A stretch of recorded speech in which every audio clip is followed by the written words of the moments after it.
सभी का हार्दिक अभिनंदन है, स्वागत है।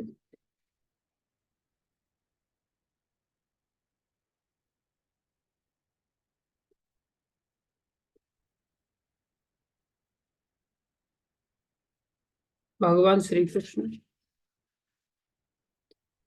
14वें अध्याय की शुरुआत करते हैं। 13वें अध्याय के 22वें श्लोक में भगवान ने इस अध्याय के आधारशिला रखी थी, जिसमें भगवान ने घोषणा किया था, पुरुषः प्रकृतिस्थो हि भुंक्ते प्रकृति जान गुणान कारणम गुण संगो अस्य सद असद योनि जन्मसु। इस प्रकार जीव प्रकृति के तीनों गुणों का भोग करता हुआ प्रकृति में ही जीवन बिताता है। यह उस प्रकृति के साथ उसकी संगति के कारण है। इस तरह उसे उत्तम तथा अधम योनियां मिलती रहती हैं। तो संसार में ये जो तीन गुण हैं, इन तीन गुणों के कारण ही हम सब बद्ध हैं, बंधे हुए हैं, जिसके चलते हम सभी को अलग अलग प्रकार की उत्तम, जैसे ब्रह्मा जी का शरीर मिल जाए, देवराज इंद्र का शरीर मिल जाए, सूर्य देव का शरीर मिल जाए, ये सब अलग अलग प्रकार के शरीर हैं। अधम शरीर कुत्ते बिल्ली गधा सुअर वृक्ष आदि का शरीर मिल जाए, ये भी एक शरीर है। ये अधम शरीर है। उत्तम शरीर मिले या अधम शरीर मिले, हम सभी को ये शरीरों की प्राप्ति इन गुणों के द्वारा ही होती है। हमारी चॉइस नहीं चलती शरीरों की प्राप्ति के लिए। हो सकता है हम संसार में नौकरी को चुन लें, लेकिन हम बाकी चीजों का चुनाव नहीं कर सकते। क्या कोई व्यक्ति अपने माता पिता का चुनाव कर सकता है? जाकर के पहुंच जाए मुकेश अंबानी के यहाँ और जाकर के कहे, मुझे आपके घर में जन्म लेना है, प्लीज मेरे को कुछ ऐसा अरेंजमेंट करो ना, मैं आपके घर में जन्म लेना चाहता हूँ। तो क्या कोई ले पाएगा उनके घर में जन्म? कोई व्यक्ति किसी अमीर व्यक्ति के यहाँ जाकर के ऐसा निवेदन करे कि आप मेरे को अपने घर में जन्म दे दो, संभव है? हमारे हाथ में नहीं है। या कोई गरीब व्यक्ति किसी अमीर व्यक्ति के पास इस प्रकार से जाए, या कोई पोस्ट पोजीशन वाले व्यक्ति के पास कोई गरीब व्यक्ति जाए, मान लो कोई मोदी जी के पास जाए, प्रधानमंत्री हैं वो, उनको जाकर के कहे, हाँ कोई माता पिता बन करके जाए, आप मेरे बेटा बन जाओ ना, आप मेरे घर में जन्म ले लो। ना कोई व्यक्ति अपने आप को किसी के माता पिता के रूप में जन्म ले सकता है कहीं, ना ही कोई संतान के रूप में जन्म ले सकता है। इसमें हमारा वश नहीं चलता। हाँ, हो सकता है हम पत्नी का चुनाव कर लें, नौकरी का चुनाव कर लें। पत्नी पत्नी का चुनाव भी बेचारा कोई अभागा होगा तो करेगा। इस प्रकार से हमें थोड़ी बहुत चुनाव की क्षमता है, लेकिन जन्म को लेकर के, शरीरों को लेकर के, अलग अलग प्रकार के जो शरीर हैं उनको लेकर के, 84 लाख प्रकार के शरीर हैं, उनको लेकर के हमारी चॉइस नहीं चलती। वो सब कुछ भगवान की इच्छा पर निर्भर करता है। जिसको भगवान ने यह घोषणा किया 14वें अध्याय में कि हम उन गुणों को जाने तो सही कि वो गुण कौन से होते हैं जिसके अधीन रहते हुए जीव को विवश होकर के अलग अलग प्रकार के शरीरों को प्राप्त करना पड़ता है। 84 लाख प्रकार के शरीरों को प्राप्त करना पड़ता है। बोले ये गुण ही है जो जीव को बांध करके पटक देते कि नहीं तुमको कुत्ते के शरीर में ही जन्म लेना है, नहीं तुमको वृक्ष के शरीर में ही जन्म लेना है, नहीं तुमको देवता के शरीर में जन्म लेना है, तुम चाहो या ना चाहो। ये जो गुण है ये हमको सदा बांध करके रखते हैं। इसलिए भगवान इस ज्ञान को बता रहे हैं हमें कि अगर तुम इन 3 गुणों को जान लोगे अर्जुन अच्छी तरह से, इदम ज्ञानम उपाश्रित्य मम साधर्म्य आगताः सर्गे अपि न उपजायन्ते प्रलये न व्यथन्ति च। इस ज्ञान में स्थिर होकर मनुष्य मेरी जैसी दिव्य प्रकृति स्वभाव को प्राप्त कर सकता है। अगर हमें ये ज्ञान हो गया, इस प्रकार स्थिर हो जाने पर वो न तो सृष्टि के समय उत्पन्न होता है, जब तीनों गुणों से परे चला गया तो फिर उत्पत्ति कहाँ होगी उसकी, और जब उत्पत्ति नहीं होगी तो मरेगा भी नहीं। तो जन्म मरण का या 84 लाख योनियों का या संसार के इस चक्र का हम पूरी तरह से अंत कर सकते हैं। कब? जब हम तीनों गुणों से बाहर आ जाएंगे। लेकिन उसके लिए इन 3 गुणों को जानना तो पड़ेगा कि 3 गुण होते कौन से। तो भगवान ने यहाँ पर तीसरे श्लोक में बताया कि अर्जुन मम योनिर महद ब्रह्म तस्मिन गर्भ ददामि हम। जो महद ब्रह्म है, जो महत है, महत माने प्रकृति, जो हमने महत तत्व के रूप में पिछले अध्याय में क्षेत्रज्ञ और क्षेत्र को जब जाना था, वहां जो क्षेत्र था जहां पर शरीर के बारे में वर्णन किया था, वहां 24 तत्वों के बारे में वर्णन किया था कि कुल मिलाकर के जो प्रकृति है, ये जो क्षेत्र है, जो शरीर है, 24 तत्वों से निर्मित है। इस 24 तत्व को एक तत्व के रूप में जब बोला जाता है तो उसे प्रधान कहते हैं या महत कहते हैं। महत माने विशाल, अर्थात महत को ही प्रकृति कहते हैं, प्रकृति को ही महत कहते हैं या प्रधान कहते हैं। तो भगवान कह रहे मम योनिर महत ब्रह्म, ये जो संपूर्ण भौतिक जगत है, तस्मिन गर्भ ददामि हम, ये जो भौतिक जगत है इसको गर्भित करने वाला बोले मैं हूँ। संभवा, संभवा मतलब जैसे बोला जाता है ना, कोई व्यक्ति आपको प्रणाम करते तो हम कहते हैं आयुष्मान भव, तुम्हारी आयु लंबी हो। कीर्तिमान भव, कीर्ति को तुम भव माने होना, तुम कीर्ति को प्राप्त हो जाओ।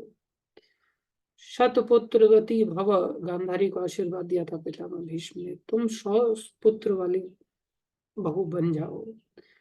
तो भव माने होना।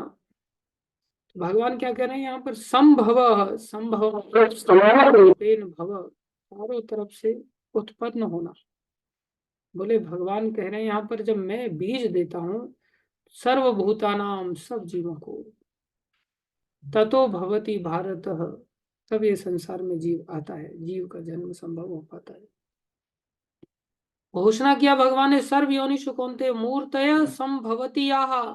मूर्तय मतलब अलग अलग प्रकार की मूर्ति, अलग अलग प्रकार की शक्ल सूरत। तासाम ब्रह्म महद योनिर अहम बीज प्रदा पिता। जैसे माँ गर्भ धारण करती है और पिता बीज दान करता है, उससे संतान उत्पन्न होती है, ऐसे ही भगवान इस प्रकृति को बीज दान करते हैं और प्रकृति गर्भित होकर के संसार के 84 लाख प्रकार के अलग अलग तरह तरह के जीवों को उत्पन्न करती है। तो यहाँ भगवान ने घोषणा किया कि भाई तुम्हारा असली पिता मैं हूँ।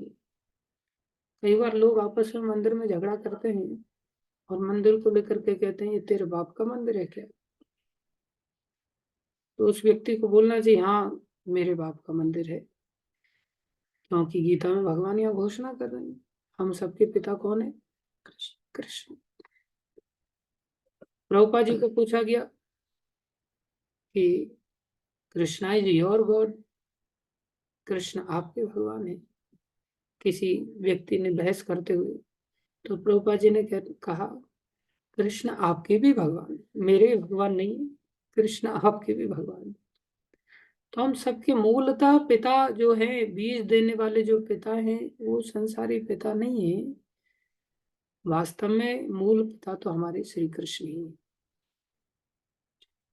इसलिए वास्तव में हमारे ही पिता का सब कुछ है। जितने भी जीव हैं वो भी हमारे ही पिता के हैं, जितने भी मकान दुकान है वो भी हमारे ही पिता के हैं। तो मंदिर भला हमारे पिता का क्यों नहीं हो सकता? मंदिर भी हमारे ही पिताजी का है। इसलिए अधिकार के साथ मंदिर में रहना सीखना चाहिए। ये नहीं सोचना चाहिए अरे हम अपने घर को छोड़ कर के आए यहाँ मंदिर में पड़े। मंदिर में कहाँ पड़े? मंदिर हमारा अपना असली घर है। हमारा असली घर नहीं था, जो हमारे असली पिता नहीं थे, जो हमारे झूठे पिता थे, जिनको बार बार घर वालों ने बोला बेटा पापा बोल, पापा बोल, पापा बोल, बेटा ये पापा है, पापा है, पापा है। तब जाकर के वो चिल्लाने लगे हाँ ये पापा है। वो असली पिता नहीं है। क्योंकि जो पापा हैं वो किसी को जन्म नहीं दे सकते। क्या वो आत्मा को जन्म दे सकते हैं? आत्मा तो अनादि काल से संसार में भगवान के साथ ही एग्जिस्ट करती है। तो भगवान के ही अंश होने के कारण असली पिता तो भगवान श्री कृष्ण है। लेकिन संसारी लोगों ने हमें रटा दिया है, और हमारे दिमाग में ये बात बैठ गई है कि हमारे पापा ये है, हमारी माँ ये है, हमारा घर ये है। नहीं, हमारा घर न जयपुर में है न हरिद्वार में है। हमारे पापा न जयपुर रहते हैं न हरिद्वार में रहते हैं। हमारे पापा का तो अलग अलग जगह ट्रांसफर होता रहता है। हमारे पापा भगवान का जहाँ मंदिर है, हमारे पापा गिरिराज जी में रहते हैं, राधा कांत भगवान नाम। हमारे पापा का अपना मंदिर है, असली पिता वही है, लेकिन हम झूठे पापाओं के पीछे भागते रहते हैं, झूठे मम्मियों के पीछे भागते रहते हैं। मम्मी हरिद्वार चली जाती है तो बेटा भी हरिद्वार चला जाता है, मम्मी जयपुर चली जाती है तो बेटा भी जयपुर चला जाता है, मम्मी अमृतसर चली जाती है तो बेटा भी अमृतसर चला जाता है। अब पापा मद्रास जाएंगे तो पता नहीं बेटे का क्या करेंगे। तो ये सब चक्कर मम्मी पापाओं का चलता रहता है। ये मम्मी प्रकृति है और पापा श्री कृष्ण है। फिर दादा कौन है? तो बोले बाबा मैं हूँ, पोते मेरे हैं। पोते खिलाने वाला बाबा मैं हूँ। तो बोले बाबा भी प्रकाश चंद्र भट्ट जी नहीं हमारे, बाबा भी कृष्ण ही है। कृष्ण कहते हैं माता धाता पितामह, मैं ही माँ हूँ, मैं ही पिता हूँ, मैं ही पितामह, बाबा भी मैं ही हूँ। लेकिन झूठे बाबा बच्चों को रटा दिए, बेटा इनको बाबा बोल, ये बाबा है। तो संसार में हम इन सब चक्करों में पड़ जाते हैं, और फिर अलग अलग योनियों को प्राप्त होते हैं दर्शन करके। हम इन सब योनियों से बाहर निकल सकते हैं। कब निकल सकते हैं? भगवान ने इन तीनों गुणों को बताया। इन तीनों गुणों से बाहर आ जाएंगे, जिनके चक्कर में आज हम बंधे हुए हैं। कौन कौन से गुण ने बांध रखा है? तीन गुणों ने बांध रखा है, रजोगुण, तमोगुण और सतोगुण। तेरा पार्टनर नहीं है? अकेला ऐसे प्रत्यक्ष बैठना चाहिए। तो भगवान क्या कह रहे हैं? सतम रजस तम इति।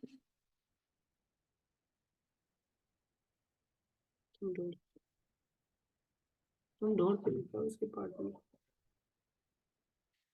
भगवान कह रहे हैं सत्वम रजस तम इति गुना प्रकृति संभवा। ये तीन गुण कहाँ से पैदा हुए? बोले प्रकृति के तीन गुण, जिनको भगवान ने पहले भी बता दिया था। भगवान ने गीता में बताया था 7वें अध्याय में ही। उन्हीं बातों को भगवान और यहाँ खोल करके बता रहे, विस्तार से बता रहे। भगवान ने कहा था देवी हेशाम गुणमयी मम माया दुरत्यया। तीन गुणों से जो मेरी माया है, गुणमयी, जो तीन गुणमयी है, जिसके पास तीन प्रकार की रस्सियां हैं, जो कि इन रस्सियों से बांधती है जीव को। मम माया दुरत्यया, इसको पार कर पाना, इसको खोल पाना बहुत कठिन है इन बंधनों को।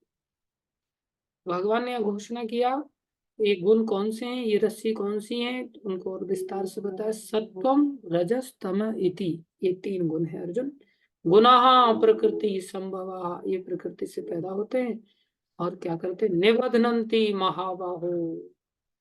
महाबाहो मतलब जिसकी भुजाओं में ताकत है। बाहु मतलब भुजाएं, महा मतलब छोटी मोटी नहीं, अच्छी खासी जिसकी ताकतवर भुजाएं हैं। भगवान जानबूझ करके महाबाहु कह रहे हैं कि हे अर्जुन, कोई कितना बड़ा भी शक्तिशाली क्यों ना हो, वो भी बंधा हुआ है। ऐसा नहीं कि गरीब बंधे हुए हैं, अमीर नहीं बंधे हुए हैं। ऐसा नहीं कि बेचारा दुबला पतला बंधा हुआ, हट्टा कट्टा नहीं बंधा हुआ है। ऐसा नहीं कि कोई व्यक्ति संसार में जिसको कोई नहीं जानता वो बंधा हुआ है, जिसको दुनिया जानती, जिसके कॉन्टेक्ट्स हैं, जिसका एसपी बेटा है या जिसका आईजी बेटा है या जिसके घर में कोई डीआईजी, वो नहीं बंधा हुआ। नहीं अर्जुन, तुम इस संसार के राजा हो, एक प्रकार से तुम महाबाहु हो, तुम भी बंधे हुए हो। भगवान ने यह घोषणा किया है, क्या कह रहे हैं, सत्वम रजस्तम इति गुणा प्रकृति संभवा निबध्नन्ति महाबाहो।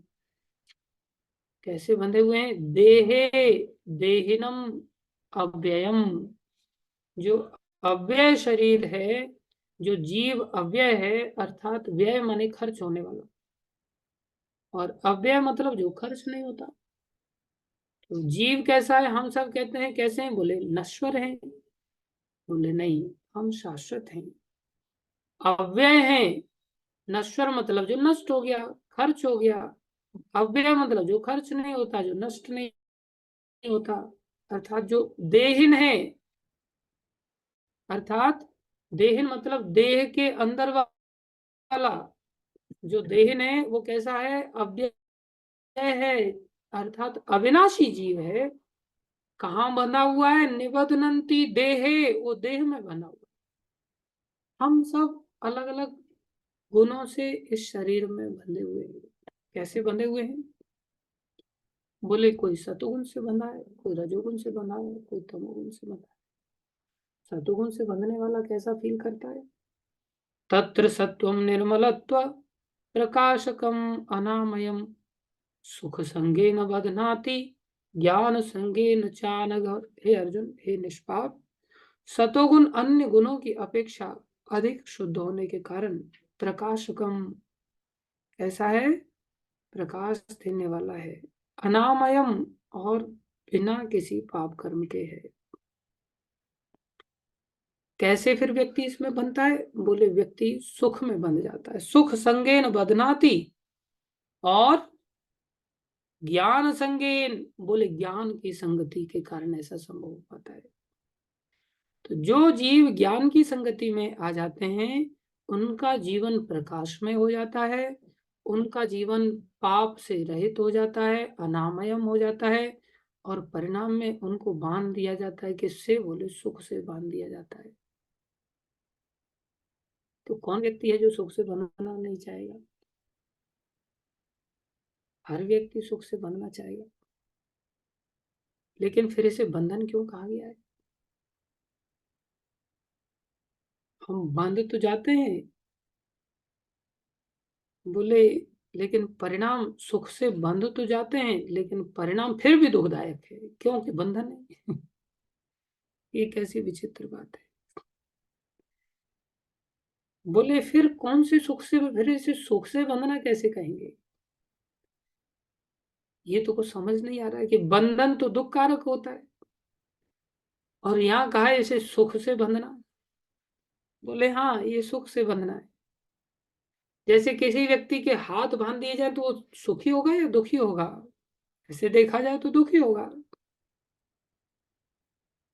कोई भी व्यक्ति जरा सा भी बोझ नहीं उठाना चाहता है, मान लो उसको परिक्रमा लगाने के लिए गिरिराज जी की बोल दिया जाए, और कई बार भक्त लोग दरवाजे पर खड़े होकर के किताबें वितरित करते रहते हैं, तो जो परिक्रमा लगाने वाला व्यक्ति है वो सोचता है 10 ग्राम की भी छोटी सी किताब मेरे को उठानी नहीं है जब तक कि परिक्रमा मेरी समाप्त ना हो जाए।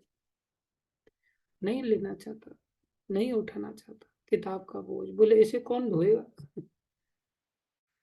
क्यों, को परिक्रमा लगा रहा है, अपने शरीर को बड़ी मुश्किल से पहुंचा रहा है, और हमारा मंदिर परिक्रमा के अंतिम अवस्था की ओर आ जाता है तो बुक डिस्ट्रीब्यूशन होता ही नहीं, बहुत मुश्किल हो जाता है, लोग कोई उठाने ही नहीं चाहता भजन को, क्योंकि भजन कैसा है, उसके लिए कष्टप्रद है, कोई जरा सा भी वजन नहीं उठाना चाहता।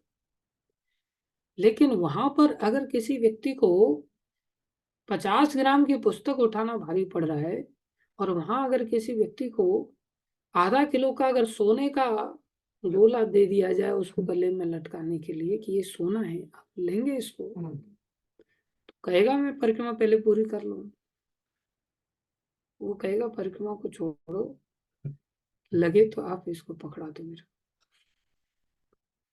क्योंकि सोने को लेकर के थोड़ी सी कीमत की बुद्धि है उसके दिमाग में कि सोना तो कीमती वस्तु है, इसलिए वो सोने को लटका लेगा।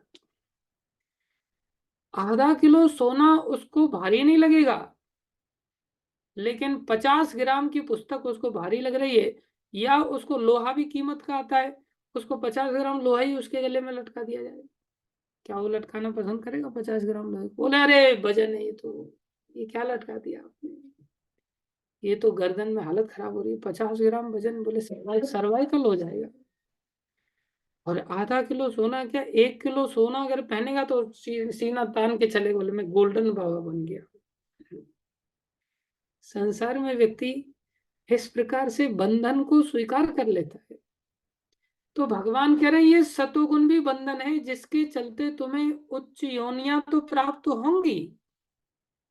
तो बंधन कैसे है, बोले ये आपको संसार के आवागमन में पीछा नहीं छुड़ाएगा। जन्म मृत्यु जरा व्याधि, ये चक्र तो तुम्हारा तमोगुनी शरीर प्राप्त करोगे तो भी लगा रहेगा, रजोगुनी शरीर प्राप्त करोगे तो भी लगा रहेगा, सतोगुनी शरीर प्राप्त करोगे तो भी लगा रहेगा।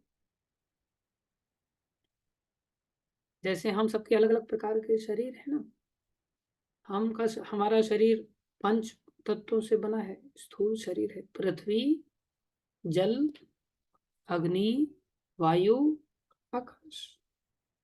और देखो भगवान यहाँ बता रहे हैं कि सारी प्रकृति में जीव है, सारे संसार में जीव है। तो सूर्य लोक में जीव है कि नहीं है?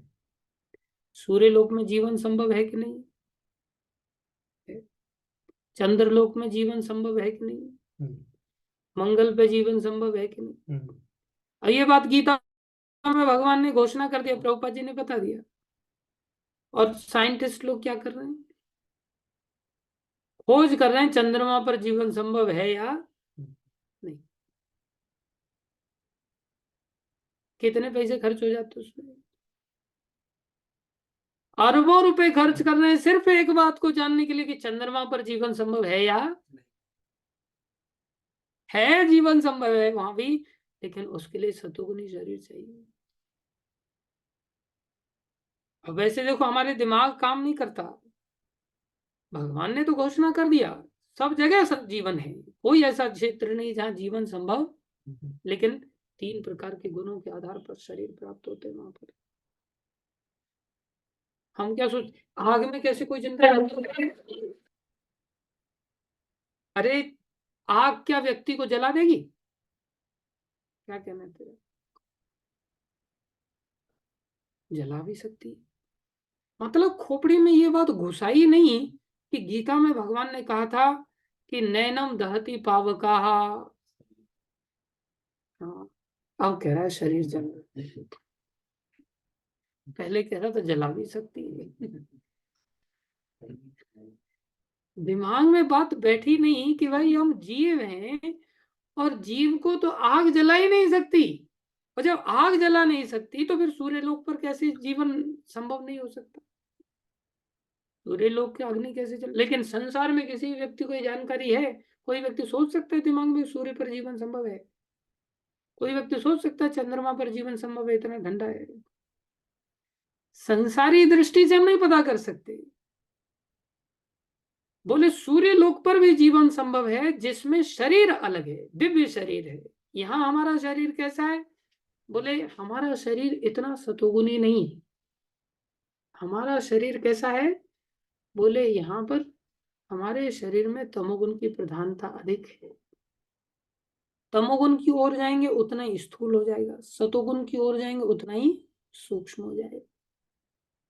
सूर्य लोक पर जाएंगे वहां का शरीर बोले अग्नि में रहेगा। कैसा शरीर रहेगा? अग्नि में। हमारे यहाँ पृथ्वी, जल, अग्नि, वायु, आकाश, ये 5 तत्व तो सब शरीरों में पाए जाते हैं। लेकिन इन 5 तत्वों में हमारे अंदर पृथ्वी का तत्व अधिक है। सूर्य लोक में रहने वाले जीवों के अंदर कौन सा तत्व अधिक है? अग्नि का। अब बोले वहां जाकर के हमें रहना है, तो रहना है तो भाई अपने आप को सतोगुनी बनाओ। और हम सोच रहे हैं कि नहीं रॉकेट से चले जाएंगे वहां, और वहां जाकर के इसी शरीर से रह लेंगे। कैसे रह पाओगे? कितना डॉलर खर्च करोगे, कितना पैसा खर्च करोगे? कैसी बेवकूफी। गीता में ये सारी बातें फोकट में दी जा रही हैं, और भगवान की आराधना करने के लिए बोला जा रहा है तुम आराधना करो, तीनों गुणों से भी ऊपर उठ सकते हो। और तीनों गुणों से नहीं ऊपर उठ सकते तो कम से कम सतोगुण की ओर तो जा ही सकते हो। ऊपर जाने का विधान बता रहे हैं, फोकट में बता रहे हैं। भगवान की पूजा करने के लिए अंततः कह रहे हैं, लेकिन जब पूजा करने की बात आ जाती है तो संसारी लोग क्या कहेंगे पता है?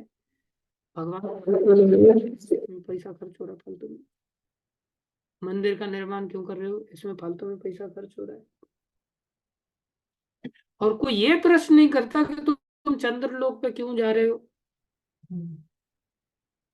सिर्फ ये पता करने के लिए जा रहे हो बस कि यहाँ पर लाइफ है या नहीं। मंगल ग्रह पे क्यों जा रहे हो, करोड़ों रुपया खर्च कर रहे हो, अरबों रुपया खर्च करके तुम वहां से लेकर के क्या है? प्रभुपाद जी कहते हैं तुमने इतना पैसा खर्चा किया और वहां से लेके क्या है?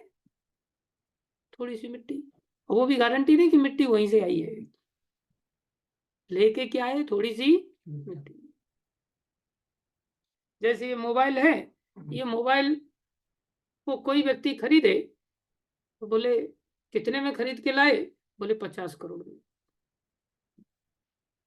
ये बुद्धिमानी है क्या? बोले अरबों डॉलर खर्च करके तुम चंद्रलोक से खाली मिट्टी उठा के लेके आ गए, कौन सा तुम वहां जाकर के रहने लग गए? 1970 से चला आ रहा है कि वहां प्लॉटिंग होने वाली है, वहां कॉलोनी बसने वाली है। आज तक तो कॉलोनी बसी नहीं, आज तक तो कोई व्यक्ति वहां पहुंचा नहीं, और उनको कोई प्रश्न नहीं करेगा कि तुम लोग वहां पर क्यों इतना पैसा खर्चा कर रहे हो, और भगवान का मंदिर के लिए, और उसको लोग सराहेंगे, हाँ मेरी ओर से भी दक्षिणा ले लो, दान ले लो।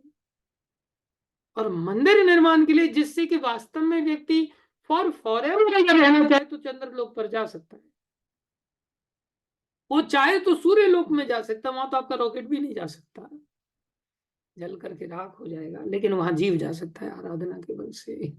ये आराधना की जानकारी संसार में कोई देने के लिए तैयार नहीं, और गीता इतना विशेष ज्ञान फुकट में दे रही। बताओ प्रभुपाद जी की कैसी विशेष कृपा। लेकिन अभी हम मूर्खों को संसार की अगर कोई बात बताई जाए ना तो पैसा खर्च धड़ाधड़ करेंगे, लेकिन इस ज्ञान को प्राप्त करने के लिए पैसा खर्चा नहीं करना चाहते, कुछ भी त्याग तपस्या नहीं करना चाहते, कैसी बेवकूफी। तो भगवान यहाँ कह रहे हैं, बोले अर्जुन सतोगुनी लोग भी हैं, उनके लिए बंधन तो सतोगुण का है। बंधन किस तरह का है? सतोगुण का तो है, लेकिन बंधन का मतलब क्या है? बंधन है आपको उस गुण के प्रभाव से जन्म, मृत्यु, जरा, व्याधि भोगनी पड़ेगी।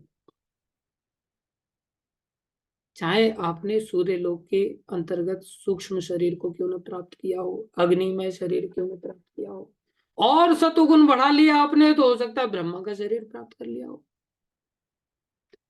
ब्रह्मा के शरीर का क्या संरचना है? बोले वो भी प्रकृति के इन तीन, ये 8 तत्वों से बनती है, जिसे गीता में भगवान ने पहले बोल दिया, पृथ्वी जल, हाँ, भूमि रापो अनलो वायु, खम मनो बुद्धि एवच अहंकारम इतियम में भिन्ना प्रकृति अष्टधा। तो बोले ब्रह्मा जी का शरीर कैसा है? बोले ब्रह्मा जी का शरीर बुद्धि तत्व से बना है। किससे बना है? बुद्धि तत्व से बना है। उनमें बुद्धि की तत्व की सीमा बहुत अपार है। मन के देवता चंद्र हैं, वहां पर मन तत्व की अधिकता पाई जाती है, अग्नि तत्व की अधिकता सूर्य देव के अंतर्गत पाई जाती है। अलग अलग तत्वों की अधिकता वाले ये अलग अलग प्रकार के शरीर होते हैं। इन शरीरों की अपनी योग्यता होती है, तो जो जिस शरीर का धारण किया वो वैसे ही लोक में रह पाएगा। हम जबरदस्ती चंद्रलोक में रह पाएंगे क्या? सूर्य लोक पर रह पाएंगे क्या? ब्रह्मलोक में रह पाएंगे क्या? बोले नहीं रहेंगे। तो भगवान कह रहे हैं सतोगुण का आपको बंधन तो रहेगा, लेकिन साथ में सतोगुण का सुख भी है। सतोगुण का सुख कैसा है? बोले आप ब्रह्म, आप देवलोक के अंदर देवताओं के पद पर आसीन है। वो सब कैसे शरीर है? सतोगुणी शरीर है। कैसे शरीर है? सतोगुणी शरीर है। कैसे शरीर है? ज्ञानमय शरीर है। कैसे हैं? ज्ञान। ज्ञान के संग के प्रभाव से सुख की प्राप्ति है। ज्ञान के संग के प्रभाव से कैसे हैं वो? निर्मलत्वम, प्रकाशकम, अनामयम। उनके अंदर मल नहीं है। मल नहीं है तो फिर क्यों बांधा जा रहा है?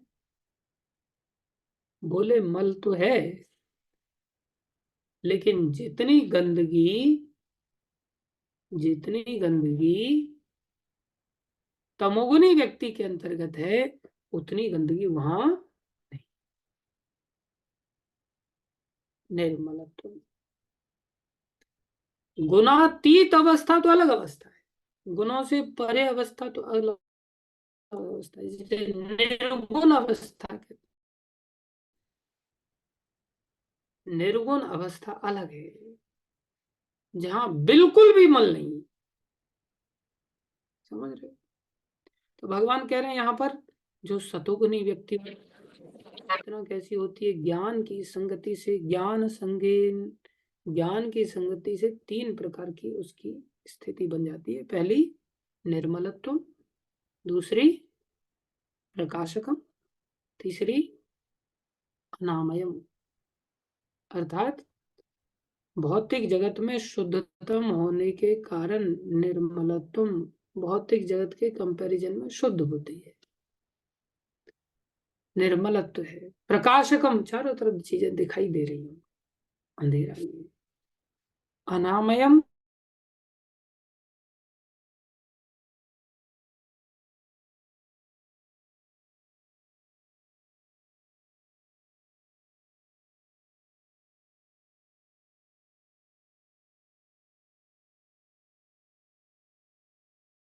की घुस गई तो बीमार हो जाता है।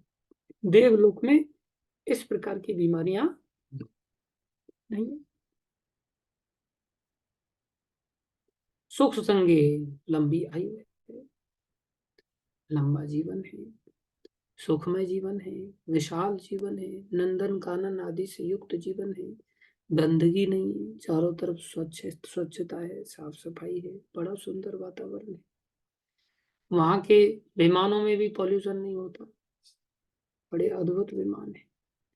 तो बोले सुख की प्राप्ति होती है किस व्यक्ति को?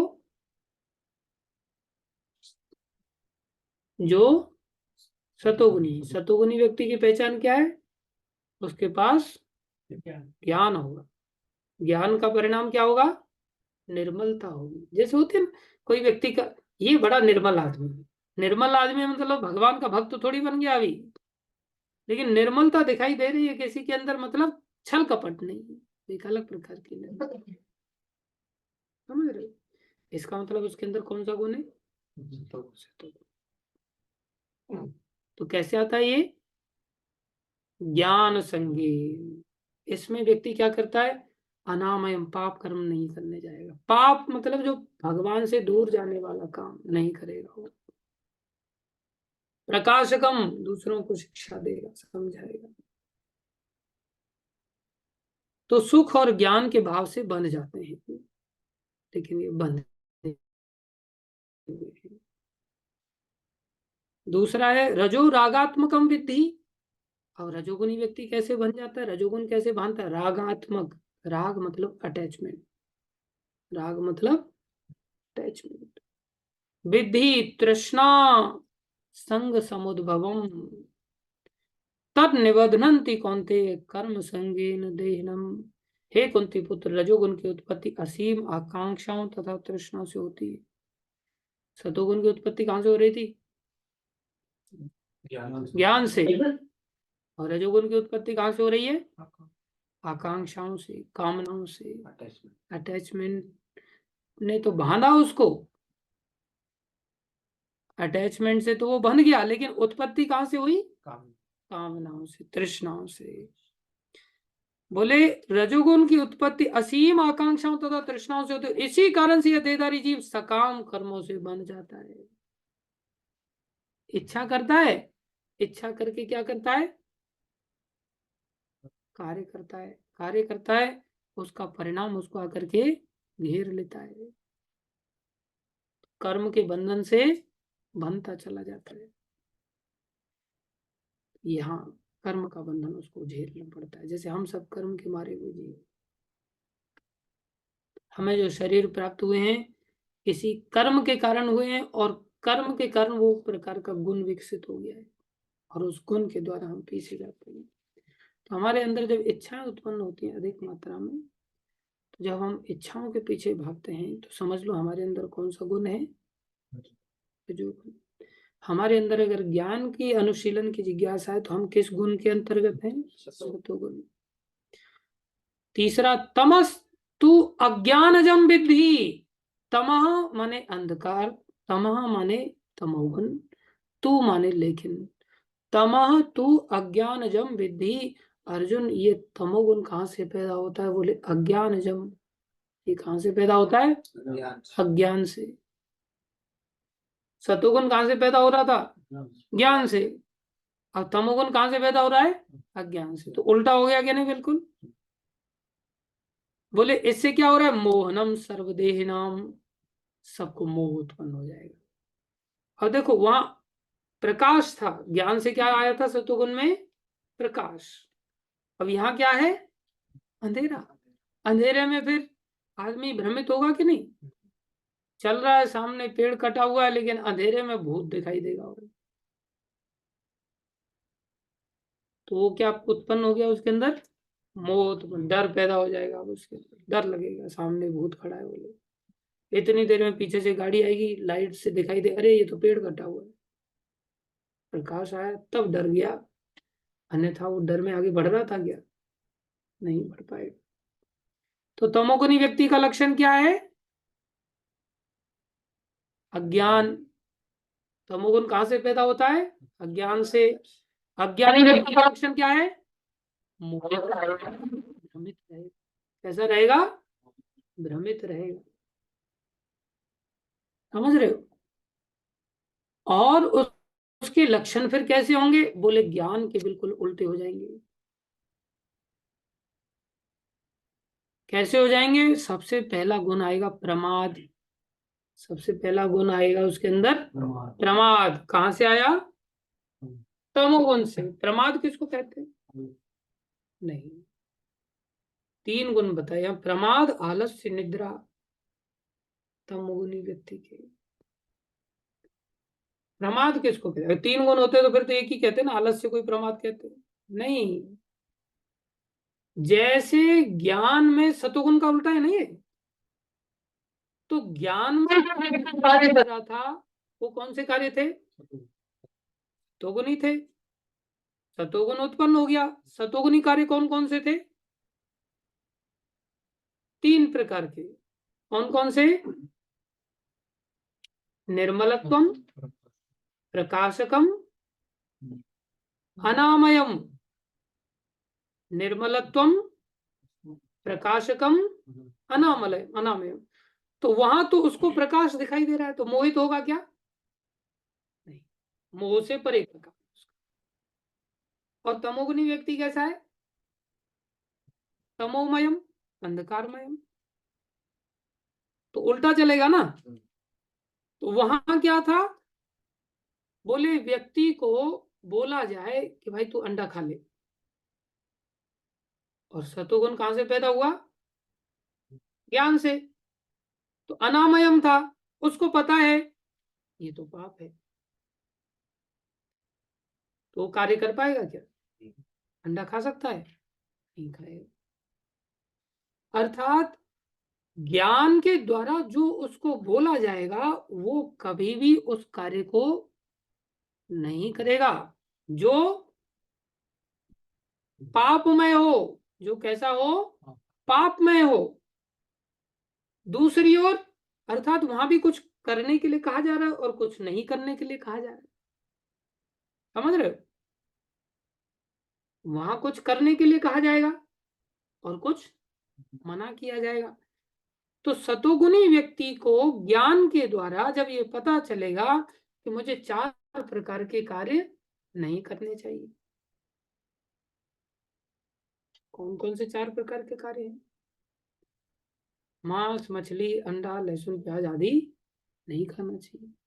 किसी भी प्रकार का नशा नहीं करना चाहिए। व्यभिचार नहीं करना चाहिए, और जुआ सट्टा नहीं करना चाहिए। कुल मिलाकर के 4 कार्य कौन से थे? दया, सत्यम, तपा, शौचम। इसके विपरीत, इसके विपरीत कौन से हो गए? निर्दयता, दया का उल्टा निर्दयता, सत्य का उल्टा झूठ, दया सत्यम, तपस्या का उल्टा आलस, और शौचम पवित्रता का उल्टा अपवित्रता। समझ रहे हो? तो ये नहीं करना, करना क्या है? दया सत्यम तपा शौचम, ये करना है। 4 करने, 4 नहीं करने। जो करने वो बताए जा रहे हैं कि तुम दया करो, सत्य का आश्रय लो, तपस्या करो, और पवित्रता लाओ। क्या नहीं करना है? निर्दयता मत करो, अर्थात मांसाहार वगैरह खाने से क्या होगा? निर्दयता आएगा। समझ रहे हो? कोई कठोर वचन दया वाला व्यक्ति बोलेगा या निर्दयी व्यक्ति बोलेगा? दया वाला बोलेगा कठोर वचन। मारो साले को, तो साला शब्द का उपयोग कोई हाँ दयालु व्यक्ति करेगा क्या? निर्दय। तो निर्दयता का अर्थ ये नहीं कि खाली हम मार के खा रहे वही निर्दयता है। निर्दयता का अर्थ है हम गाली गलौज कर रहे हैं, ऊंची आवाज में बात कर रहे हैं, झगड़े कर रहे हैं, वो सब किसके अंदर आएगा? निर्दयता के अंतर्गत आएगा। तो जो सतोगुणी व्यक्ति है वो इन 4 कार्यों में नहीं लगेगा, क्योंकि जानता है ये पाप में है और उसने ज्ञान की संगति किया है। समझ रहे हैं? ऊपर से जा रहा है? नहीं, बराबर आ रहा है। सतोगुणी व्यक्ति जो कार्य करने वाले हैं उनको करेगा, जो शास्त्र कह रहा है कि हाँ इनको करना है तो उनको करेगा, और जिनको नहीं करना उनको नहीं करेगा, क्योंकि उसका जीवन सतोगुण में ज्ञान की संगति से कैसा बन गया? निर्मलत्वम। कैसा बन गया? प्रकाशकम। कैसा बन गया? अनामयम, अर्थात पाप से रहित। पाप से रहित तो पुण्य से युक्त होगा ना। अब तमोगुणी व्यक्ति कैसा होगा?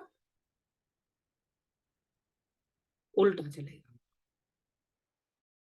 सतोगुण के उल्टा चलेगा। सतोगुण कहां से आया था? ज्ञान की संगति से। तमोगुण कहां से आया? अज्ञान की संगति। भगवान करे जान लो तुम इसको अच्छी तरह से अर्जुन, तभी तो बचने का प्रयास करोगे। बीमारी का ही पता नहीं तो कैसे बचेगी? अब अज्ञान में क्या करेगा वो?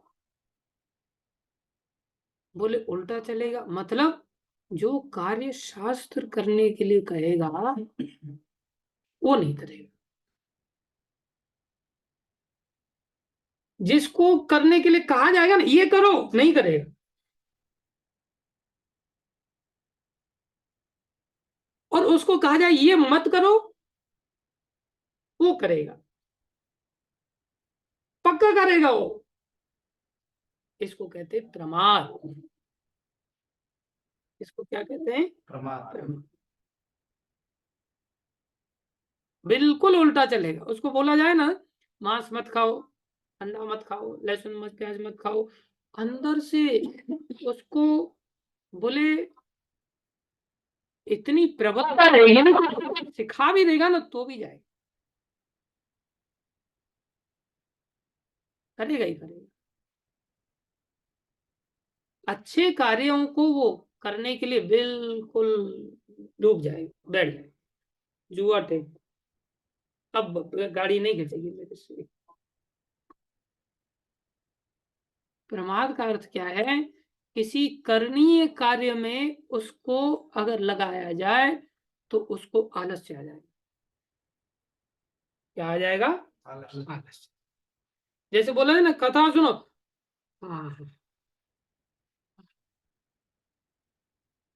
वो जान रहा है कथा सुनना चाह रहा है, लेकिन फिर भी कौन है उसको जो आलस्य पैदा कर रहा है? तमोगुण। कौन है? तमोगुण। अंदर तमोगुण है। और कई बार तमोगुण, इसको प्रमाद कहेंगे। अब देखो, प्रमाद आलस्य और नींद में समझो, अच्छे कार्य को लगने को लेकर के उसको अब आलस्य आ रहा है, और आलस्य जब बढ़ा, इतना तमोगुण बढ़ा कि सीधा लुढ़क ही गया, नींद ही आ गई। समझ लो क्या है उसके अंदर, तमोगुण की अधिष्ठान, तमोगुण अंतर को सफल है।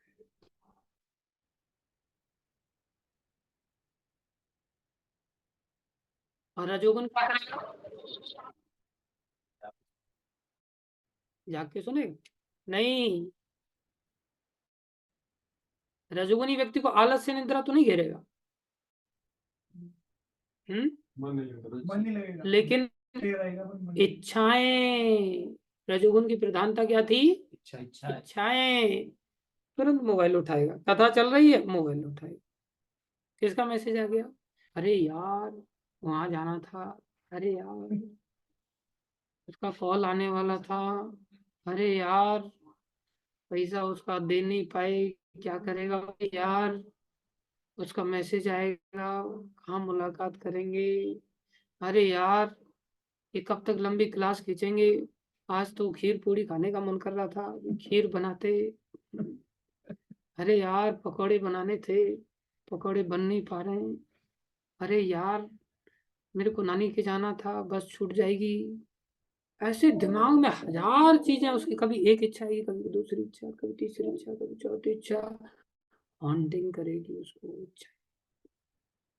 सोएगा नहीं और ना मुंह फाड़ेगा, लेकिन अचानक से आप किसी बात पर बात कर रहे हैं और उसके दिमाग कहीं और ही है। आप उसको पूछेंगे, समझ आया कुछ? हाँ, क्या बोल रहे थे?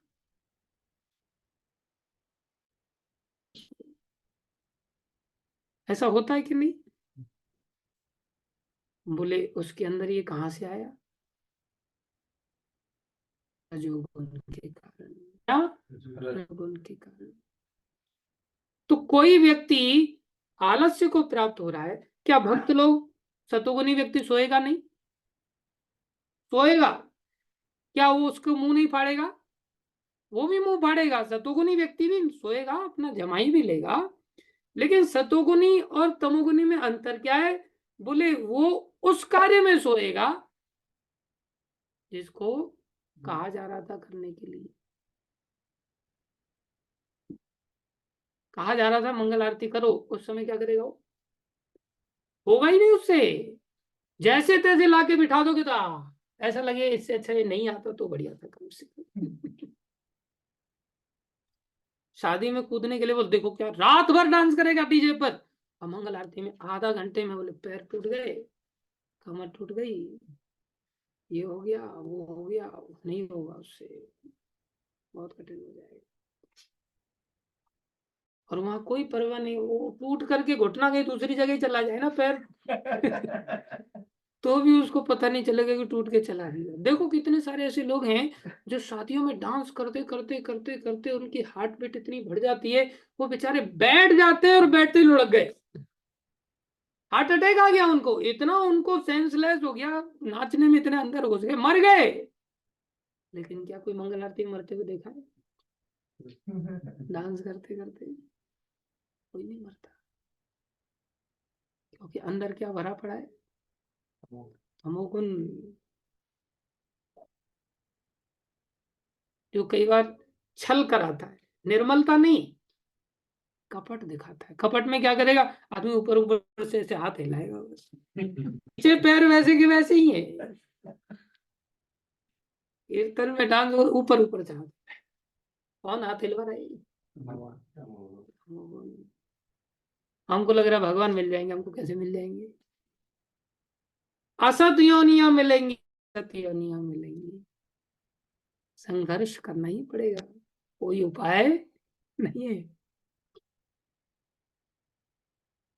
तो जो सो रहा है, जो आलस्य कर रहा है, सतुगुण वाला भी व्यक्ति आलस्य कर रहा है, लेकिन उसका आलस्य किस चीज में होगा? उसका आलस्य पाप कर्म को लेकर के होगा।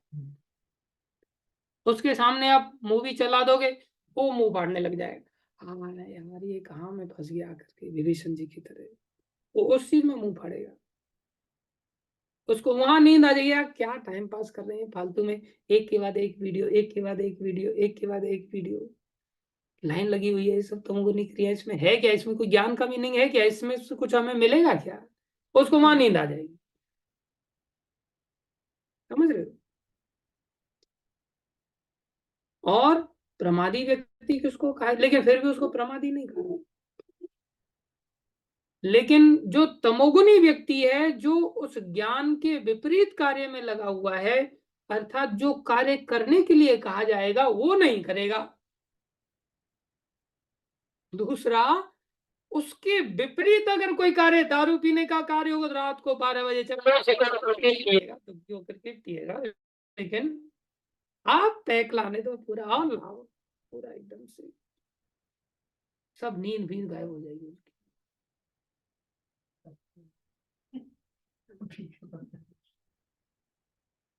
नींद गायब हो जाएगी अपने आप।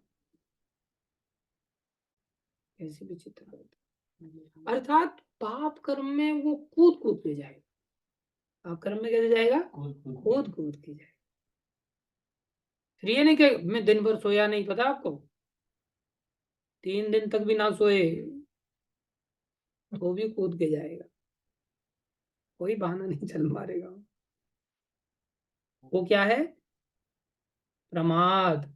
वो क्या है? प्रमाद का अर्थ ये नहीं खाली आलस्य आ गया, नींद आ गया, वही प्रमाद है। प्रमाद उसको कहेंगे जो करणीय कार्य के प्रति आलस्य को दिखाएगा, करणीय कार्य के प्रति नींद को दिखाएगा। गीता पढ़ने लग जाएगा, एकदम से आलस्य आ जाएगा, बहुत जल्दी नींद आ जाएगी। और गीता को छोड़ दो, मोबाइल में वीडियो देखने जाएगा, फटाक से नींद गायब हो जाएगी। कैसी विचित्र।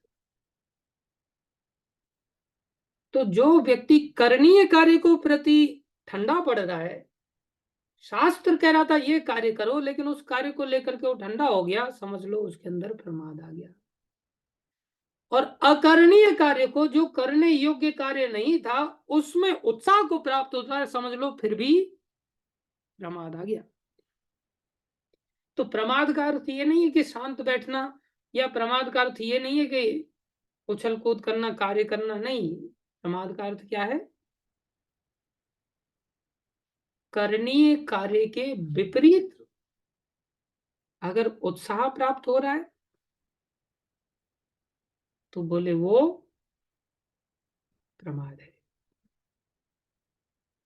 करणीय कार्य के विपरीत अगर उसे नींद आ रही है तो प्रमाद है। अकरणीय कार्य में उत्साह प्राप्त हो रहा तो वो भी प्रमाद है, वो भी प्रमाद है। तो भगवान ने घोषणा किया कि अज्ञान से प्रमाद, आलस और नींद आती। प्रमाद मतलब उन कार्यों को जिनको नहीं करना चाहिए उनमें दौड़ दौड़ के जाएगा, जिनको नहीं करना चाहिए उनको दौड़ दौड़ के करेगा, जिनको करना चाहिए उसमें आलस से दिखाएगा या हो जाएगा। ये तो प्रमाद कहलाया। अब प्रमाद के अतिरिक्त आलस्य भी है, जिसमें क्या करने जा रहे हैं क्या नहीं करने जा रहे हैं उसको ये सेंस तो है ही नहीं। तमोगुनी व्यक्ति है, इच्छाएं भी नहीं। उसको पूछा जाए, हाँ भाई तेरी इच्छा क्या है, क्या बनना चाहता है, इंजीनियर बनना चाहता है, डॉक्टर बनना चाहता है, बोले पता नहीं। कुछ बनना, बोलो कुछ नहीं बनना।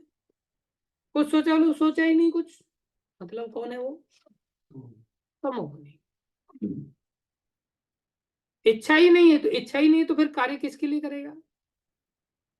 एक तो प्रमादी रहेगा, दूसरा मैक्सिमम आलस्य से भरा रहेगा। वो खुद के लिए भी पानी पीने के लिए सोचेगा, कोई ला देगा तो पी लेगा, नहीं लाएगा तो प्यास तो लग रही है। सहनशील बहुत होता है वो।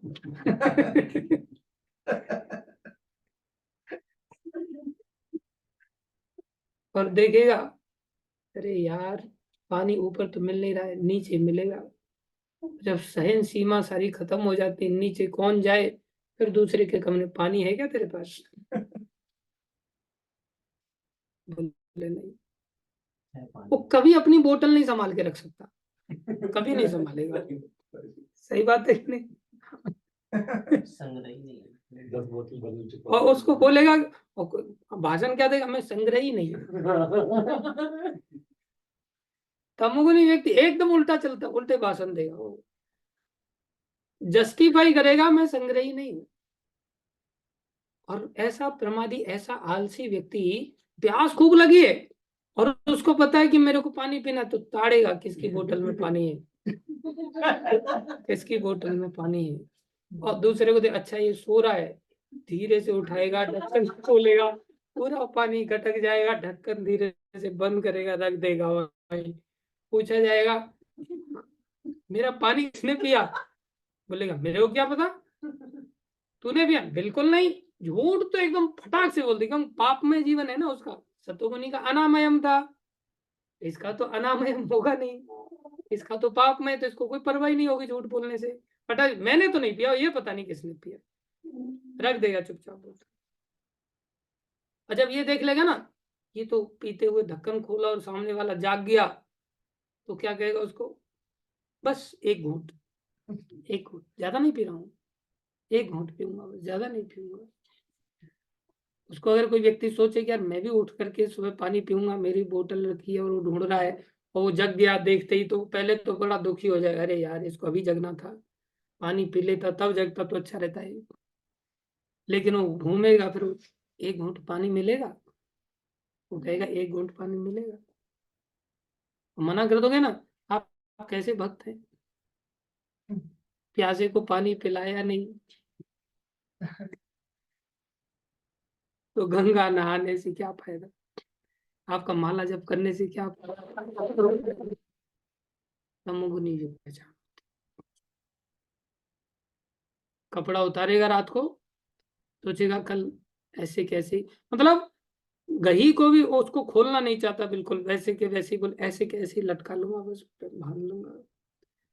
एक कपड़ा 4 दिन चलाएगा वो, तमोगुनी व्यक्ति। कुछ लोग तो इतने मास्टर होते हैं कि एक कपड़ा खरीदते हैं, जब तक पूरी तरह से अड़ोसी पड़ोसी बैठते ही भाग नहीं जाते, तब तक उसे छोड़ता ही नहीं, हो पूरा 6 महीने तक पहनते पहनते पहनते पहनते, फिर वो फेंक देता, बोले एक पैंट एक सेमेस्टर।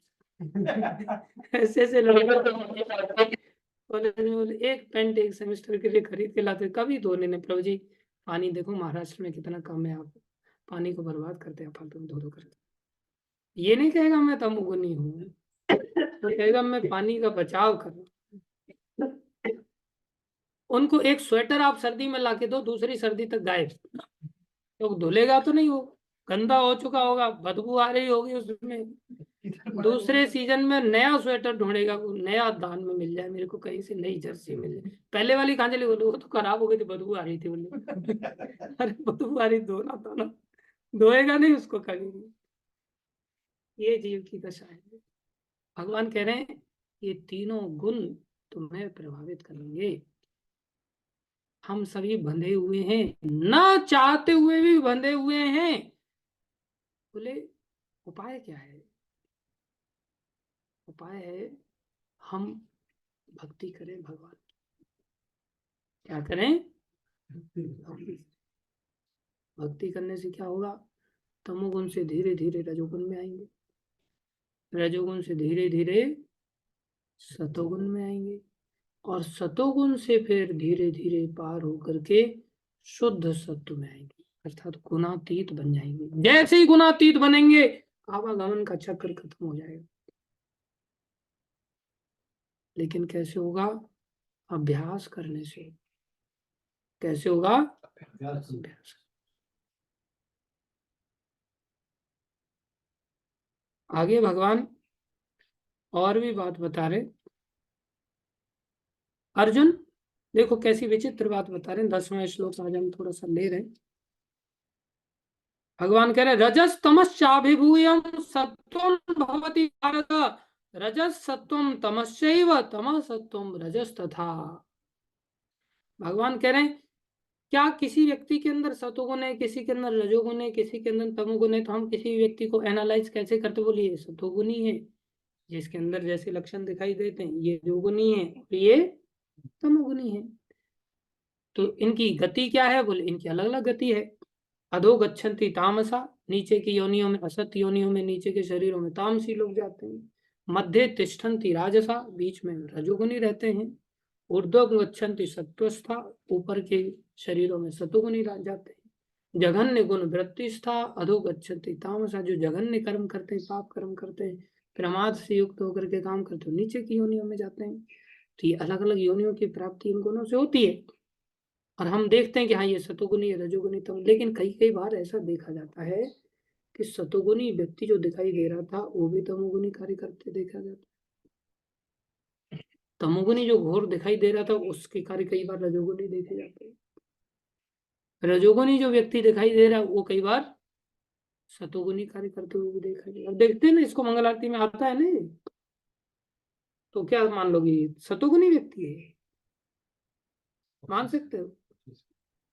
कोशिश करना, लेकिन सतोगुणी व्यक्ति 24 आवर्स में एनालाइज करो, सतोगुणी कार्य कितनी देर के लिए हुआ,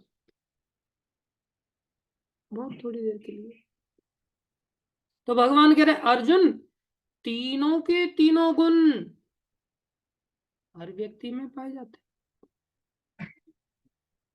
हैं। अब थोड़ा सा तमोगुनी जो सोच रहे थे ना अपने आप को, थोड़ा ठंडक मिली उनको, अच्छा हमारे अंदर भी बाकी गुण पाए जाते हैं। और जो अपने आप को सतोगुनी सोच रहे थे वो थोड़ा टेंशन में, ओरे बाप, तमोगुण भी अंदर, रजोगुण भी अंदर, हाँ है। और ये सबको अनुभव में आता है, अपने अपने लक्षणों से अनुभव में आएगा। भगवान कह रहे हैं हे भरत पुत्र, देखो भगवान कितनी रहस्यमयी बातें हम सबको समझा दे रहे हैं, कैसा होता है। लेकिन कोई संसार में ऐसा इंस्टीट्यूशन है जहां पर ये बातें पढ़ाई जाती हैं? ये कितनी गंभीर बात, आपको आवागमन के चक्र से छूटने के लिए, सब योनियों से मुक्त हो, सब टेंशन से मुक्त होकर के धाम में बुलाने की शिक्षा दे रहे हैं। लेकिन मेरा बेटा श्याम, तू पढ़ाई करने जा, संसारी संसार के स्कूल में पढ़ने जा बेटा श्याम। बेटी वृंदा, तू संसारी पढ़ाई कर, बेटी तनिष्का तू नीट क्लियर कर देगी ना, बस जन्नत मिल जाएगी। नहीं तो बेटी जहन्नुम में जाना पड़ेगा। नहीं तो मेरा 1 करोड़ बर्बाद हो जाए, 1 करोड़ बच जाएगा, जैसे 1 करोड़ बच करके तो ऐसे भगवान की प्राप्ति होगी, जैसे 1 करोड़ सदा सदा के लिए जन्म मृत्यु जरा व्याधि से बचा लेंगे, खुद को भी और बच्चों को भी, किसी को कुछ नहीं है ये सब। जिम्मेदारी पूर्वक इस शिक्षा को ग्रहण करने की चेष्टा करनी चाहिए, इस शिक्षा को देने की चेष्टा करनी चाहिए। कोई स्कूल कॉलेज है जहाँ पर ये शिक्षा दी जाती है? नहीं। भगवान ने कितनी कृपा करके कितनी बड़ी शिक्षा दे रहे हैं कि देखो अर्जुन, सतोगुण रजोगुण तथा तमोगुण को परास्त करके प्रधान बन जाता है। कई कई बार सतोगुण प्रधान हो जाएगा और रजोगुण तमोगुण को हरा देगा। कभी क्या होगा, रजस तमस अभिभूयम सत्वम भवति भारत, रजो तमोगुण को अभिभूय करके पराजित करके सत्वम सतोगुण स्थिर हो जाएगा। रजस सत्वम तमस्यैव, कई बार तमोगुण रजोगुण और सतोगुण को पराजित कर देगा और तमोगुण चढ़ करके सवार होकर के प्रधान बन जाएगा। और कई बार क्या होगा, तमस सत्वम रजस तथा, कई बार तमोगुण रजोगुण को, ये रजोगुण तमोगुण और सतोगुण को पराजित करके क्या हो जाएगा, रजोगुण प्रधान हो जाएगा। समय समय पर ये पटकते रहेंगे। आप देखो, कभी हम लोग जप करते हैं तो कोई समय ऐसा आएगा जप करते समय कि एकदम से जप कर रहे हैं, और जप ज्ञान का कार्य है या अज्ञान का कार्य है? ये तो ज्ञान से बढ़कर के ऊपर का कार्य है, गुणातीत अवस्था का कार्य है। समझ रहे हो? तो जब तमोगुण आ जाएगा तो फिर क्या करेगा वो, प्रमाद पैदा करेगा कि नहीं? तो जो जप करने वाला व्यक्ति है, जो करता है जब, उसको अचानक से माला लेते ही आलस्य है, माला लेते ही आलस्य। और इतना तेज आलस से आएगा कि ऐसा लगेगा माला 200 मन की है, 250 मन की है, कितने मन की है, आज हो क्या गया है। इतना जोरदार आलस से आएगा। और पूरा वो संघर्ष कर रहा है बेचारा, गर्दन झुका दिया, पूरा टेढ़ी हो गई गर्दन, दर्द करने लग जाएगी गर्दन, लेकिन माला खत्म नहीं होगी। ऐसी स्थिति आ जाती है। ऐसी स्थिति में प्राय व्यक्ति पराजित तमोगुण से हो ही जाता है। फिर माला तकिया के हाथ ऐसे रखेगा, तकिया लगा करके हरे समाधिस्थ हो गया। तमोगुण ने पूरा लंब लेट कर दिया उसको। तमोगुण प्रधान बन गया। तमोगुण ने झंडा गाड़ के दिखा दिया, देखा मेरी ताकत देखी, चला था सतोगुणी बनने के लिए। सतोगुण रजोगुण को परास्त कर दिया। और फिर आदमी कहता माला तो कैसे खाई थे, सोई थे, उठी थे, वैसी थे, अच्छा अच्छा नाम ले। महाप्रभु ने कहा कैसे भी हो सकती है। भूल जाता है कि मेरे को तमोगुण ने पछाड़ दिया। सतोगुण रजोगुण सब मेरे, हम कितने बने हुए, विचार करो, हमारा वश नहीं चल पाता। और कई बार आप जब करें और देखो नींद आ गई और आप सोचेंगे कि अब मैं माला छोड़ करके सो जाता हूँ, जैसे ही माला हटाएंगे नींद गायब हो जाती। होता है ऐसा कि नहीं। आप गीता उठाएंगे नींद आएगी, गीता बंद करके सोचेंगे सो लेता हूँ आराम से, जैसे ही लेटने जाओगे नींद गायब। क्योंकि अब तमोगुण क्या करेगा, मोबाइल का काम में तो जागृति ला देगा। एकदम से जीव जागृत हो जाएगा, मोबाइल पे गाली देने में जागृत हो जाएगा, गप्पे मारने में जागृत हो जाएगा, इधर उधर देखा देखी ताका झाकी करने में जागृत हो जाएगा, उल्लू बनने में माहिर है। कौन करा रहा है उसको, तमोगुण करा रहा है। हमको लग रहा है ये व्यक्ति ऐसा कर रहा है, वो व्यक्ति ऐसा नहीं कर रहा, वो व्यक्ति मजबूर है बेचारा। लेकिन गलती किसकी है उसके पीछे, गलती उसने ही तमोगुण को विकसित किया था। तमोगुण को विकसित किसने किया था, अरे बोल, बाहर ऑनलाइन जाकर के सुनो, अगर ज्यादा ऐसी आ रही है तो बाहर ऑनलाइन जाकर के सुनो। व्यक्ति विवश है, तमोगुण के द्वारा बन गया है। ऐसे हम कई बार जब करेंगे क्या अनुभव करेंगे, अभी यहाँ जब कर रहे हैं, यार कंपनी में जाना था, यार ये काम छूट गया, वो काम छूट गया, ये करना था, वो करना था, 50 काम याद आएंगे, दिमाग पूरा एकदम से। कभी ऐसे वृंदावन जाना था, बरसाने जाना था, इस बार की होली में तो इन लोगों ने, घर वालों ने मेरे को हाथ धो के पीछे पड़ के रोक दिया, देख लूंगा इनको भी, कभी मैं बड़ा तो हो जाऊं एक बार बस। और जब कर रहा है वो, जब करते करते उसके अंदर हजार इच्छाएं उत्पन्न होंगी। वो हजार इच्छाएं क्यों उत्पन्न हो रही, इच्छाएं किसके कारण उत्पन्न होती है, रजोगुण, रजोगुण के कारण अलग अलग प्रकार। उस समय सतोगुण को भी पछाड़ दिया, तमोगुण को भी पछाड़ दिया, और कौन जीत के बैठा हुआ है, रजोगुण सिंहासन लगा दिया। और कभी कभी आप ये जब करते समय देखें, वही व्यक्ति ऐसा अनुभव करेगा, यार जब में बहुत मजा आ रहा है, जब में बहुत आनंद, आह, भगवान का नाम सार्वभौमिक है, सार्वलौकिक है, सार्वजनिक है, जय हो प्रभु, सार्वकालिक है, धन्य हो प्रभु। राम एक तापस ये तारी, नाम अनेक खल कुमत सुधारी। जय हो प्रभु, आपका नाम ने मेरे जैसे बुद्धू का भी उद्धार करने के लिए स्वाद दे दिया। कितना आनंद आ रहा है नाम में। उस समय क्या हो गया, सतोगुण जीत करके बैठा।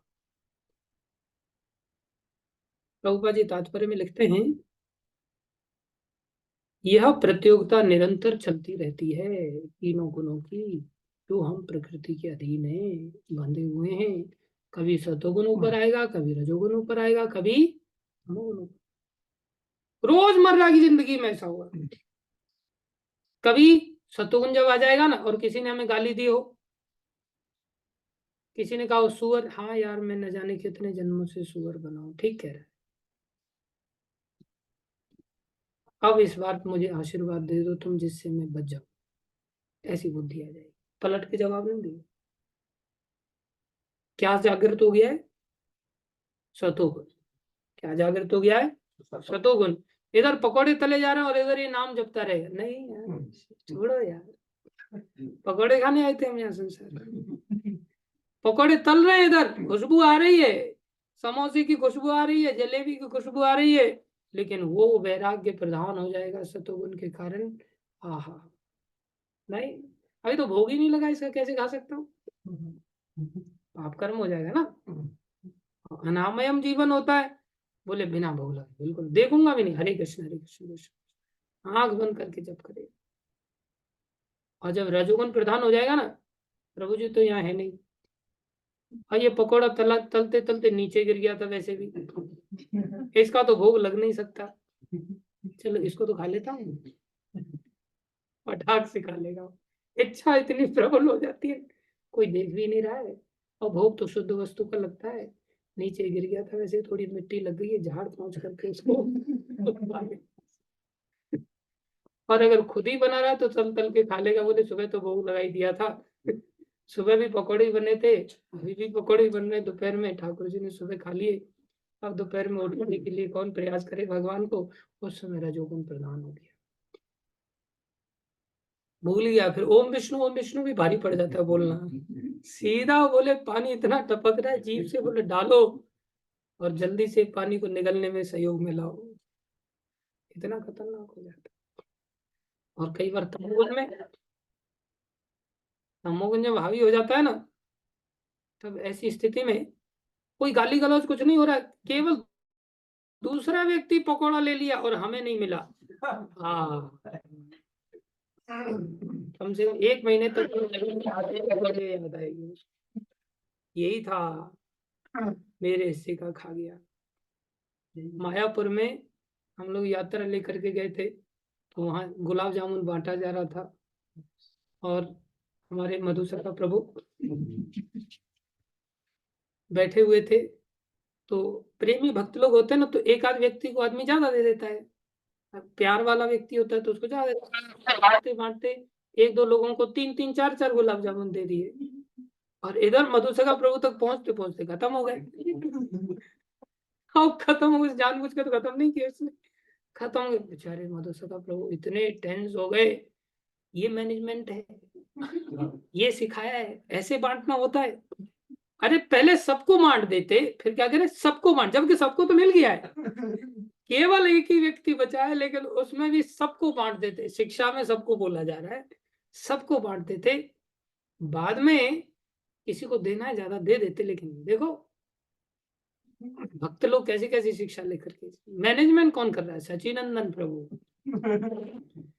बांटो बांटो, अपने अपने लोगों को गुलाब जामुन खिलवाओ, मेरे से कुछ नहीं होने वाला, करवा लो आप मेरे से, कुछ नहीं करूंगा।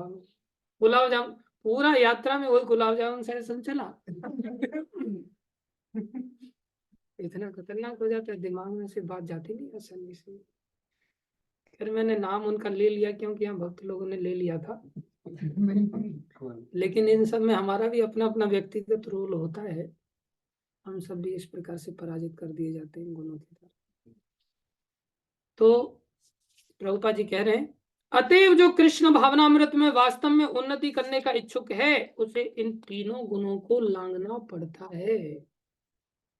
कृष्ण भावनामृत में अगर इच्छुक है, उन्नति करना चाहता है, उसको तीनों गुणों को लांघना पड़ता है, लांघना पड़ेगा।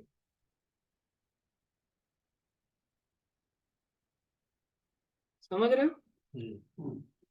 उसको ज्ञान को भी लांघना पड़ेगा, उसको दिव्य ज्ञान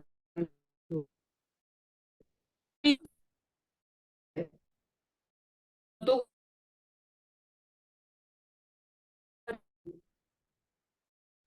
और शुद्ध शुद्ध सत्व में कौन सा ज्ञान है? दिव्य। भगवान ने कहा गीता में दिव्य ज्ञान, ये सतोगुण वाला ज्ञान नहीं है, ध्यान रखना इसको, समझ रहे हो? इस ज्ञान के कंपैरिजन में संसारी ज्ञान ज्ञान नहीं है, अज्ञान है।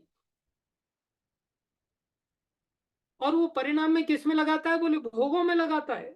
इसमें लगाता है, भोगों में लगाता है, चाहे स्वर्ग के भोग से या कोई भी भोग से। लेकिन स्कूलों में लिखा क्या जाता है? ज्ञानार्थम प्रवेशम। क्या लिखा जाता है? ज्ञानार्थम प्रवेशम। इस ज्ञान के कंपैरिजन में वो है क्या? अज्ञान। लिखना क्या चाहिए? अज्ञानार्थम प्रवेशम। और बाहर ज्ञान लेकर के बाहर किस लिए निकलते वो लोग? बाहर किस लिए निकलते हैं? बोले लिखा जाता है सेवार्थम निकासम। निकलेंगे किस लिए? बोले अब सेवा करने के लिए। लेकिन निकलते किस लिए? भोगार्थम निकासम। निकलते किस लिए? भोग करने के लिए, संसारी सुख पाने के लिए। भोगार्थम निकासम। सोने की चेन है, रावण की तरह निकलते हैं फिर स्कूल में से। भोगार्थम निकासम। सिद्धांत क्या है स्कूल का? बोले ज्ञानार्थम प्रवेशम, सेवार्थम निकासम। सेवा के लिए बाहर निकलो।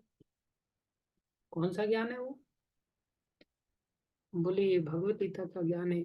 इसके लिए आपको तीनों के तीनों गुणों को क्या करना पड़ेगा? लांघना पड़ेगा। और ये तीनों के तीनों गुण हमें प्रवेश जबरदस्ती करेंगे। यही संघर्ष है।